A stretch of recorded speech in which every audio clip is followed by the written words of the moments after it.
So the next part in this chapter is mechanism of the reaction between the sodium borohydride and the ketone. So in the place of the ketone you can take aldehyde also, and here I have taken ketone, that is nothing but R C double bond O R. Okay, so in this ketone, as you can see, you are having carbon to oxygen double bond. In this carbon to oxygen double bond, one bond is sigma bond and the red bond, that will be pi bond. We know that pi bond is weaker. Okay, so I have taken sodium borohydride. When you drop sodium borohydride in the water, it is going to dissociate into Na plus and BH4 minus. And again this BH4 minus will dissociate into H minus and BH3. Now this H minus is nothing but hydrogen with 2 electron, that is carrying the minus charge, and this H minus is called as hydride. It is called as hydride, and this hydride will act as a nucleophile, and we know that nucleophiles are electron rich species. And in the ketone we know that you are having carbon to oxygen double bond. Carbon is having lesser electronegative value, oxygen is having more electronegative value. Therefore carbon is going to be carrying a slight positive charge, oxygen will be carrying slight negative charge.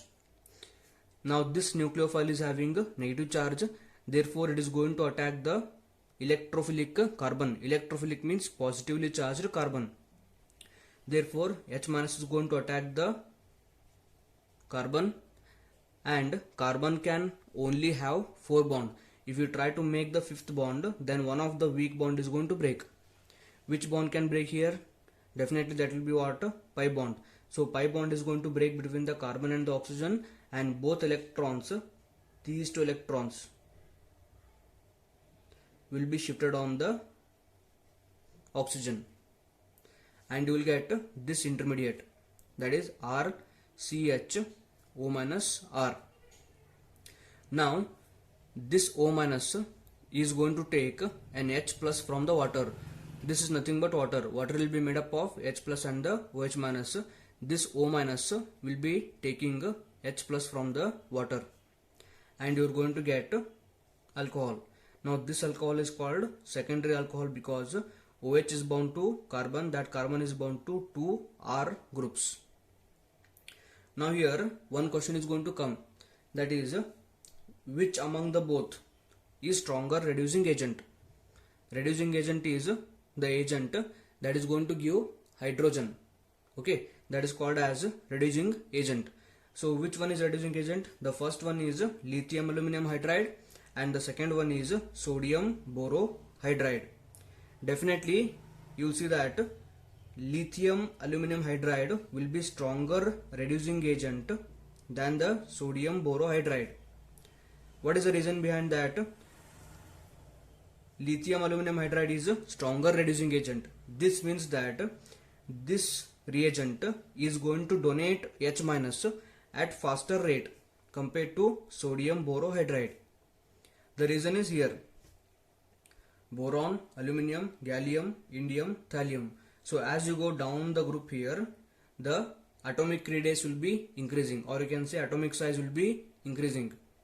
So aluminium is having bigger size than the boron. So aluminium is directly bonded to the hydrogen, and boron is also directly bonded to the hydrogen. So aluminium to hydrogen bond length is more, and boron to hydrogen bond length is less. Since bond length is more here, this bond will be weaker bond. If the bond is weaker, hydrogen will be given at faster rate. This bond is a short bond. Because of the short bond will be much stronger. If bond is much stronger, hydrogen minus will not be given faster. Therefore in the lithium aluminum hydride, hydride is given faster. That is why this will be the stronger reducing agent.